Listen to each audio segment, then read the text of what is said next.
హైదరాబాద్ శివారులో ఆక్రమణలపై హైడ్రా కొరడా జులిపించింది. శాస్త్రీపురంలోని పార్క్ ని ఆక్రమించి కొందరు నిర్మిస్తున్న భవనాల్ని నేలమట్టం చేశారు. పార్క్ స్థలాన్ని కొంతమంది కబ్జా చేశారని హైడ్రాకి స్థానికుల నుంచి కంప్లైంట్స్ వచ్చాయి. విచారణ చేపట్టిన తర్వాత రంగంలోకి దిగిన హైడ్రా టీం అక్రమ కట్టడాల్ని తొలగించింది. నిర్మాణ దశలో ఉన్న 5 భవనాల్ని కూల్చేశారు.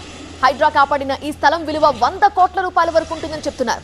188 ఎకరాల హుడా అనుమతి పొందిన లేఅవుట్ లో క్రీడా స్థలం కోసం కేటాయించిన భూమిలో ఈ అక్రమ నిర్మాణాలను కడుతున్నారు. G+3 అంతస్తులతో కడుతున్న నిర్మాణ దశలో ఉన్న 5 భవనాల్ని పడగొట్టారు.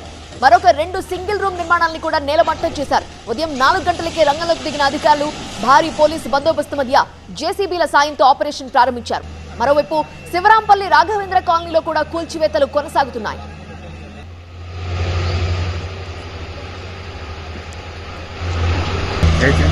BRK న్యూస్ అన్నా.